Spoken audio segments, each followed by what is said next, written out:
Olá, boa noite. Segue o decreto Onda Roxa, a mais restritiva de todas em Minas Gerais, e Uberlândia lida com o colapso na saúde. Em 24 horas, a cidade registrou 25 mortes pela Covid. E hoje, dia 8 de março, Dia Internacional das Mulheres, o Jornal da UFO fala sobre a liderança feminina, com a participação remota da Michele Carrijo, que é professora da Faculdade e Gestão de Negócios da UFO. Então, fique em casa, fique com a gente. O Jornal da UFO está no ar.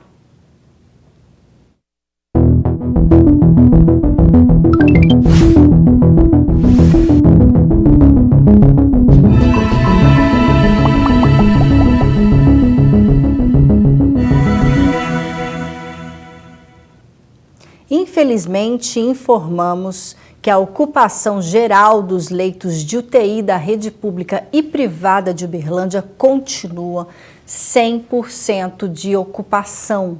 De acordo com o boletim divulgado hoje, Uberlândia teve mais 352 novos casos da doença registrados e 25 óbitos, totalizando agora 1.258 na cidade. Para vocês terem uma ideia da gravidade, 794 pessoas estão internadas neste momento. Então é preciso que todos fiquem em casa e se protejam. Em Minas Gerais, os números do boletim divulgado hoje revela que 924.572 pessoas foram infectadas com o vírus e o estado tem até agora 19.548 mortes registradas pela Covid. E como a situação está grave, em especial nas regiões do Triângulo Norte e Noroeste do estado, vivemos a Onda Roxa, o decreto mais restritivo do programa Minas Consciente. Agora, mudando de assunto, hoje, dia 8 de março, data para lembrar do dia em que as trabalhadoras de uma fábrica têxtil morreram queimadas em Nova York, nos Estados Unidos. Isso em 1957. Elas reivindicavam aumento do salário, redução da jornada de trabalho e direito à licença maternidade. Muita coisa já aconteceu de lá para cá. E por isso, o Dia Internacional das Mulheres é um dia, sim, para se comemorar algumas conquistas e também para avançar nas discussões e ações sobre igualdade de gênero. A liderança feminina ainda é um dos maiores desafios das empresas em todo o mundo. Para aquelas mulheres que conquistam os maiores cargos dentro das organizações, também é necessário ter resiliência para enfrentar um ambiente que ainda é predominantemente masculino. Veja na reportagem especial feita pela jornalista Isabela Rodrigues. Embora seja uma pauta comum entre as ações de diversidade, a liderança feminina ainda é um tema com pouco investimento nas empresas e se tornou um dos maiores desafios atualmente. Uma pesquisa da empresa de recrutamento especializado Robert Half mostra que 62% das organizações não têm políticas para aumentar a participação de mulheres em cargos de liderança. Ainda assim, 76% das empresas acreditam que há benefícios da igualdade de gênero no ambiente de trabalho. Ana Paula Graboski é CEO de uma empresa de software de Uberlândia há 3 anos e destaca o papel do feminismo na presença da mulher no mundo corporativo. Eu sou feminista, acredito na equidade dos gêneros. Acredito que todo mundo tem o mesmo direito de acesso, o mesmo direito de exercer uma função e o mesmo direito de receber por isso. Mas, não necessariamente, temos a mesma capacidade, nem homens e nem mulheres. Temos que usufruir das nossas qualidades, como qualquer um dos gêneros, e exercer a função da melhor forma possível, de acordo com as nossas características, de forma complementar e amigável. Acredito que toda a luta feminista foi extremamente importante para a discussão judicial, para a discussão de legislação, né? A gente pode abrir uma conta no banco, a gente pode votar, a gente pode trabalhar, a gente pode correr uma maratona. Toda essa permissividade foi uma luta extremamente importante e deve continuar. A partir de que os nossos direitos têm equidade, né, e são direitos iguais perante a lei, a gente tem que partir para uma próxima discussão, para uma evolução da discussão, onde a gente pode tornar a sociedade melhor, mais justa, mais acolhedora. Mesmo com os avanços, ainda estamos longe desta equidade. Segundo o IBGE, em 2020, apenas 19% dos cargos de liderança eram ocupados por mulheres no Brasil. Gabriela do Carmo é membro do Grupo de Pesquisa e Extensão Trabalhando com as Marias, Carreiras e Mulheres, do curso de Psicologia da UFO, e analisa que as principais barreiras para as mulheres chegarem aos cargos de liderança têm relação com a submissão aos estereótipos de gênero. Então, a partir do momento que as mulheres ocupam os cargos de liderança, elas se veem diante de um conflito entre atender aos estereótipos normativos de gênero e do papel ao qual elas foram socializadas para cumprir, e as demandas da posição de liderança, que em geral dizem respeito às características tidas como masculinas. Então, se elas estão em excessiva conformidade com esse estereótipo feminino, elas não são vistas como líderes adequadas. Mas se estão em conformidade com o estereótipo do líder assertivo, ambicioso e competitivo, elas não são vistas como uma mulher adequada, né? Então, o que lhes gera uma percepção de incongruência com esse papel. Então é importante nós destacarmos que comportamentos dados como assertivos nos homens, eles são constantemente postos como agressivos nas mulheres. Os desafios não param por aí. De acordo com Gabriela, também existe uma pressão maior sobre as mulheres que estão nesses cargos de chefia. Pensando nas baixas taxas de ocupação de cargos de liderança por mulheres, algumas pesquisas elas indicam que as mulheres em cargos de gerência, elas relatam perder sua autoconfiança e as expectativas de autoeficácia em relação à sua ascensão profissional, ao perceberem uma estrutura organizacional majoritariamente masculina. E quanto maior a percepção de barreiras na carreira, maiores são os indícios de ansiedade e depressão. Então, as estratégias de enfrentamento, elas precisam ser elaboradas urgentemente no que tange à equidade de gênero nas organizações. E principalmente o estímulo de mulheres em posições de liderança, para que se possa haver uma paridade nos cargos, né? E que a ideia de líder de sucesso passe a não ser mais observada por uma perspectiva de gênero. Todos os desafios que todas as mulheres enfrentam, principalmente, né, a mulher negra, pobre, de periferia, a única forma que essa mulher tem de estar inserida na sociedade econômica é através de acesso, é através de oportunidade. Então, vamos trazer todo mundo para o diálogo. Vamos construir formas de acesso. E acesso significa escola, creche, transporte, emprego, educação. Né? A base de tudo é educação. E educação não é só escola. Educação é pai, mãe, comunidade, igreja. É o que tiver de estrutura que possa apoiar a inserção dessas mulheres e apoiar para que elas consigam exercer funções na sociedade ativas, sejam remuneradas para isso e possam movimentar a economia e atingir seus sonhos. E a discriminação no mercado de trabalho para mulheres negras que vivem com crianças de até 3 anos de idade é um dos desafios apontados por uma pesquisa do IBGE. Entenda na reportagem. Com filhos e neto para criar, Luana vive do Bolsa Família e de bicos. O desejo era ter um trabalho fixo. É melhor, né? A gente fica mais segura, né? É difícil hoje, né? A dificuldade em arrumar emprego é maior para as mulheres em lares onde há crianças de até 3 anos. Pesquisa do IBGE mostra que enquanto o nível de ocupação dos homens é de quase 90%, o delas é de 54%. Entre as mulheres pretas e pardas, o índice é ainda menor, abaixo de 50%. O trabalho doméstico não remunerado, ao qual as mulheres dedicam em média 10 horas semanais a mais que os homens, é uma das razões que justificam esses cenários de desigualdade. Quase 1/3 das mulheres estão inseridas em trabalho parcial, que são aqueles trabalhos com até 30 horas semanais. Muitas mulheres elas vão trabalhar, mas elas ainda têm que dar conta, né, do trabalho doméstico em casa. E o trabalho parcial é uma forma de trabalho também mais vulnerável, né, que tem um percentual mais elevado, né, de trabalhadores na informalidade. Essa economista explica que a exclusão feminina do mercado de trabalho impacta também o futuro dos filhos. Não estar trabalhando, não ter renda, dificulta que ela crie oportunidades para o filho.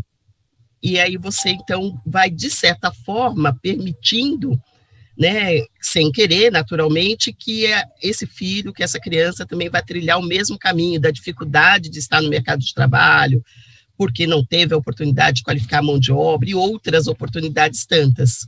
Para ela, políticas públicas como as cotas raciais em universidades e a garantia de vagas em creches são essenciais para minimizar esses abismos sociais, assim como a divisão do trabalho em casa com os homens. É um caminho para a gente abrandar a sobrecarga desse trabalho que é não remunerado e que, de fato, exclui a mulher também do mercado de trabalho, que o empregador sabe disso, sabe que ela vai ter todas essas outras tarefas e ela mesma vai se tornar mais produtiva, vai ter mais oportunidade de estudar, de se dedicar a melhorar a qualidade da sua mão de obra, se ela puder compartilhar essas tarefas todas que sobram dentro de uma casa. Eu acho que esse é o caminho. E uma das lutas históricas das mulheres tem a ver com o salário. Em todo o mundo, mas em graus diferentes, a mulher ganha menos que o homem. No Brasil, uma pesquisa mostra que quase metade da população acredita ser urgente a busca por igualdade salarial. 46% dos brasileiros acreditam que acabar com a disparidade salarial entre gêneros deveria ser prioridade no Brasil. É o que aponta uma pesquisa de mercado da Ipsos. A percepção dessa urgência em equiparar salário é diferente para eles e elas. 51% entre as mulheres e 41% entre os homens. Em um ranking mundial com 28 países, o Brasil está empatado com os espanhóis e atrás somente do líder Chile, da África do Sul e da França. Na visão da gerente de opinião pública da Ipsos, o debate sobre o tema tem amadurecido. Nós avançamos. Então, ou seja, é um fenômeno real. Apenas uma minoria das pessoas acha que isso é fruto de ações políticas ou politiqueiras, por exemplo, ou que isso se trata de fake news, que não seja um fenômeno verdadeiro. Eu acho que não. Acho que nós já alcançamos uma maturidade que reconhecemos que esse fenômeno existe. Na semana passada, a União Europeia propôs regras para equilibrar a remuneração entre os gêneros. Empresas em que os salários dos homens forem mais de 5% maiores que o das mulheres terão que fazer uma revisão dos pagamentos. Hoje, o salário deles é, em média, 14% mais alto do que o delas. A Islândia foi mais longe. Desde 2018, é ilegal a desigualdade salarial a funcionários que exerçam funções semelhantes. O Brasil avança a passos lentos. As mulheres ainda ganham cerca de 2/3 dos homens. O poder público de repente, dar uma olhadinha lá nas práticas da Islândia, por exemplo, e no que depende das empresas privadas é fazer esse estudo, entender se há ou não uma disparidade salarial dentro das empresas, da sua empresa, com base no fato desse marcador ser homem e ser mulher. E se tiver, elaborar um plano de metas e indicadores, pode ser de curto, médio e longo prazo, dizendo que em 1 ano, 2, 3, 5 anos, no limite, não pode ter mais diferença salarial nenhuma. A pesquisa da Ipsos também apontou que profissões que demandam cuidado com o próximo, como babá e enfermeira, são vistas como de mulheres e, na opinião dos entrevistados, recebem menos do que deveriam. Por outro lado, ocupações vistas como masculinas, bancários, contadores, políticos, geralmente são bem remuneradas. A pandemia entra como uma ameaça aos poucos avanços conquistados nas últimas décadas. As mulheres são as mais afetadas pelo desemprego e também tiveram que largar seus trabalhos para cuidar da casa e dos filhos. Fatos comprovados por inúmeros estudos nos últimos meses. Mesmo assim, a pesquisa da Ipsos mostra que a percepção de 7 em cada 10 entrevistados é que a pandemia terá o mesmo impacto para ambos os gêneros.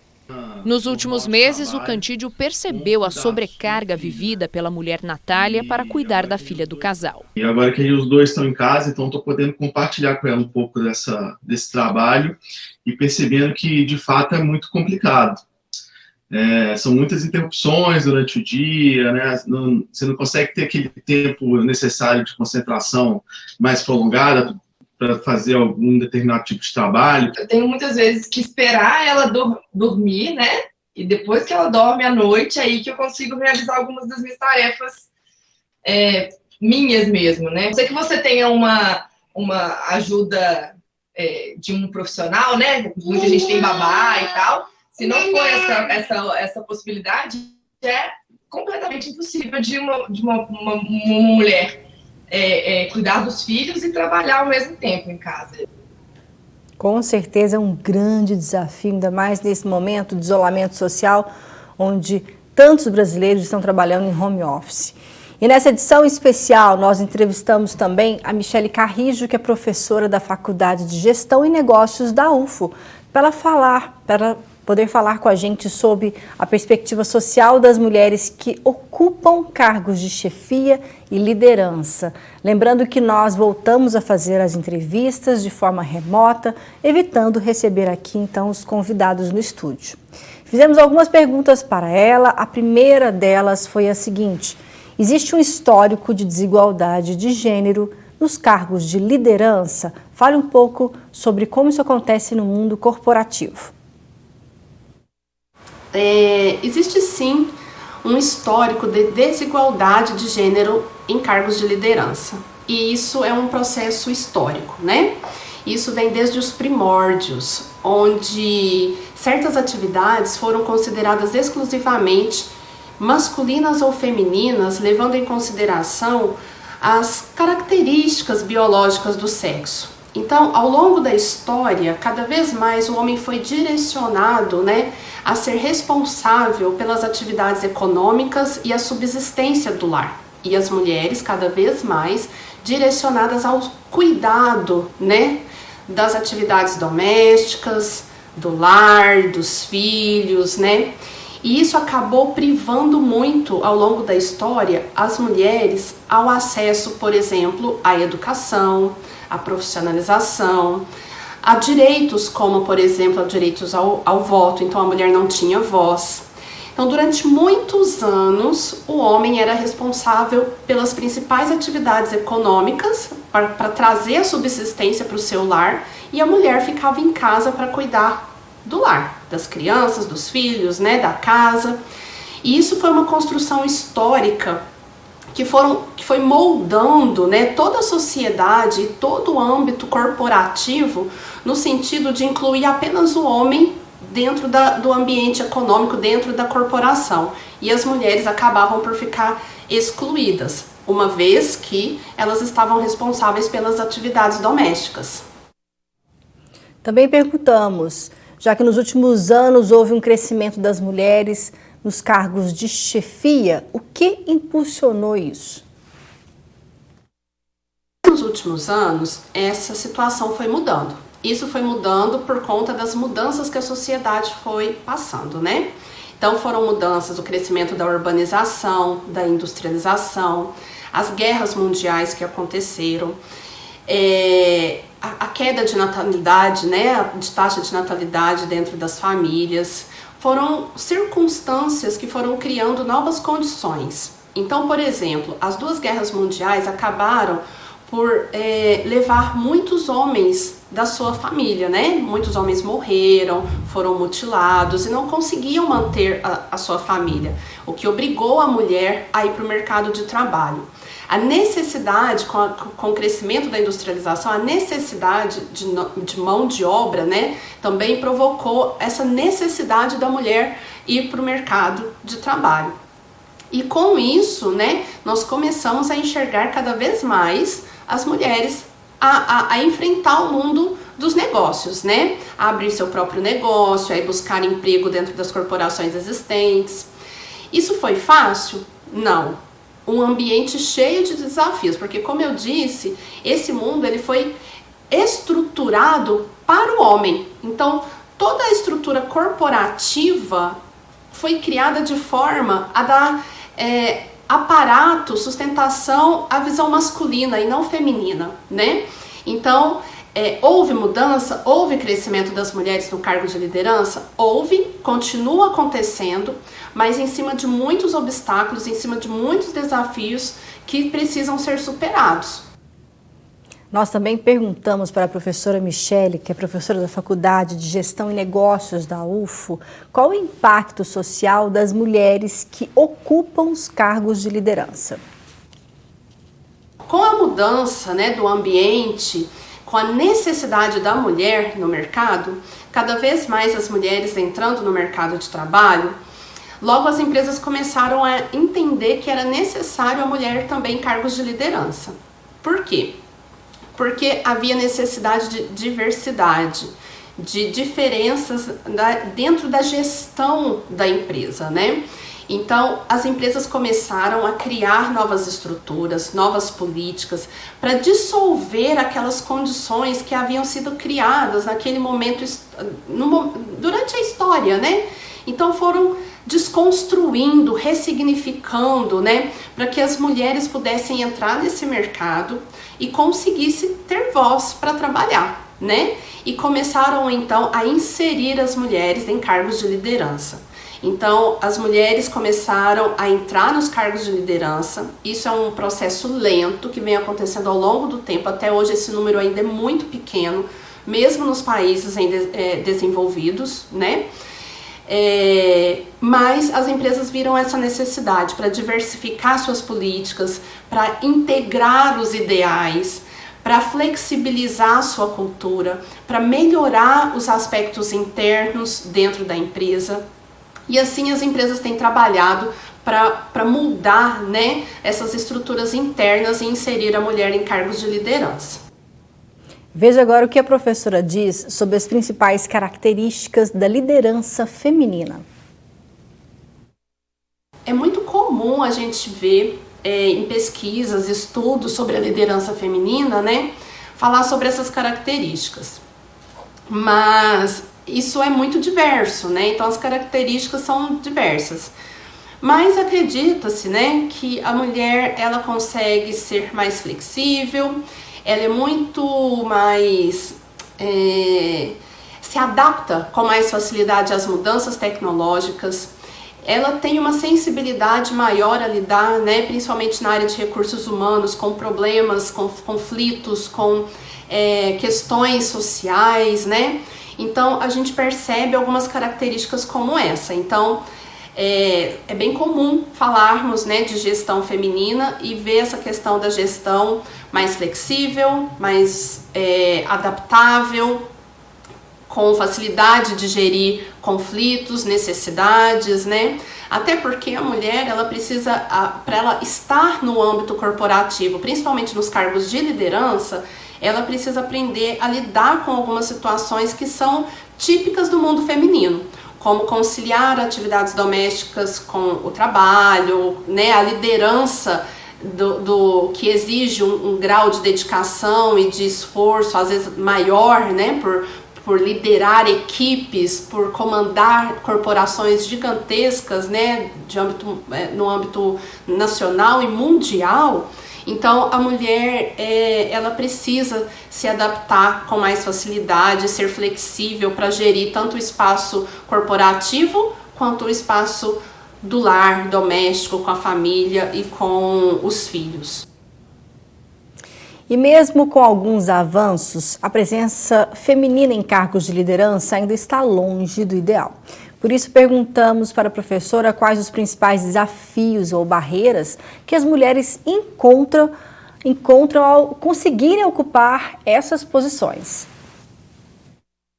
Então, os desafios ainda são enormes. A gente viu que melhorou, mas como eu disse no início, a questão dessa divergência, dessa desigualdade de gênero dentro dos cargos de liderança, isso é uma construção histórica, né? Então, as estruturas industriais, as corporações, elas foram moldadas para se adaptar ao mundo masculino. Para que a mulher se insira nesses cargos de liderança, as empresas precisam ressignificar, desconstruir estruturas. Então, precisa se criar novas políticas, novas estruturas, novos padrões de conduta para inserir a mulher dentro desse âmbito, né?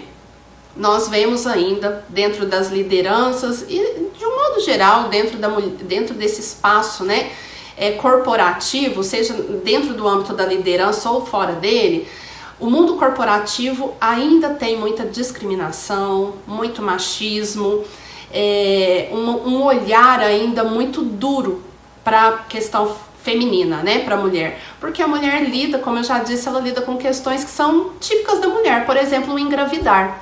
A mulher engravida e ela precisa de um tempo para lidar com essa situação. Precisa da licença, né, precisa da licença maternidade e tudo mais. E muitas empresas ainda não conseguem lidar com isso. É ainda possível ouvir coisas muito duras, né? Então a mulher tem que engravidar, a mulher engravida, então ela não serve para a empresa. Isso no mundo de hoje é quase inadmissível a gente ouvir isso, né? Mas a gente escuta. E essa questão precisa não só da gravidez, mas dessas coisas íntimas da mulher, pessoais, não vou dizer íntimas, né? Mas naturais da mulher. Ela precisa de uma adaptação da empresa para adotar a mulher dentro do seu mundo corporativo, né? Então é preciso reconstruir, é preciso reestruturar. Então os desafios são enormes. Precisa adaptar esse mundo ao mundo da mulher e a mulher se adaptar ao mundo corporativo. Então lidar com machismo, com discriminação, com assédio, né? Com essa dificuldade de inserção ainda é muito difícil e é muito presente no mundo corporativo, principalmente no que tange a liderança feminina.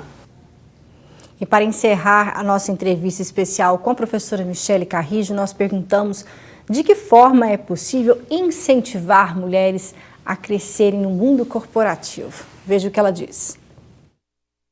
Desde a Revolução Francesa, a Revolução Industrial, as guerras mundiais que exigiram um maior número de mão de obra no mercado, que a mulher vem se inserindo, né, dentro desse mercado, dentro do mundo corporativo. A presença na liderança é mais recente. Por quê? Porque, como eu disse, que esse processo é histórico, a mulher ela estava restrita ao mundo doméstico. E ela não tinha voz, ela não tinha presença, ela não tinha ensino, estudo, profissionalização. Então, como se inserir no mercado de trabalho de uma forma adequada? Não, ela vinha de um mundo, né, onde não era permitido a ela o estudo, ela não podia votar, ela não tinha voz, né, e ela não tinha profissionalização, ela não tinha condições para entrar nesse mercado de trabalho. Agora isso mudou, né, com o tempo isso mudou.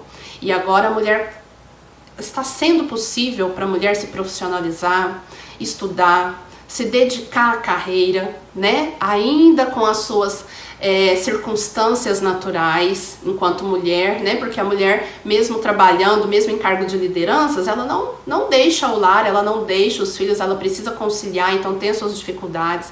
Mas hoje o homem já consegue, né? A maioria deles já consegue enxergar isso como natural e possibilita e divide tarefas e possibilita que a mulher consiga, né, se profissionalizar, estudar e se dedicar à carreira, assim como o homem já faz há algum tempo. Então, como incentivar? Incentivando estudo, profissionalização, ajudando a mulher nessa questão de conscientização de que é possível, de que ela pode e que ela deve entrar no mundo do mercado, né, no mundo do trabalho, que isso não é restrito aos homens, mudar essa visão de que o mundo corporativo é só para o homem, de que liderança é só masculina. Não, a gente precisa conscientizar, empoderar, mostrar que a mulher mostrar para a mulher que isso é possível, né? Basta que ela se aperfeiçoe, que ela se qualifique e é possível sim alçar voos cada vez maiores, entrar no mercado de trabalho, ser, né, vamos dizer, contratada e alcançar cargos de liderança sim.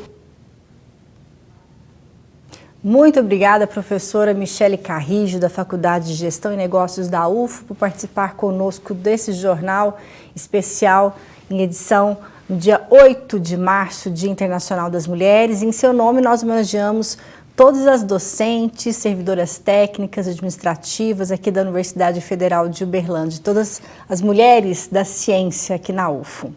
Bom, agora mudando de assunto, vamos saber como fica a nossa previsão do tempo aqui em Uberlândia e também em outras cidades da nossa região.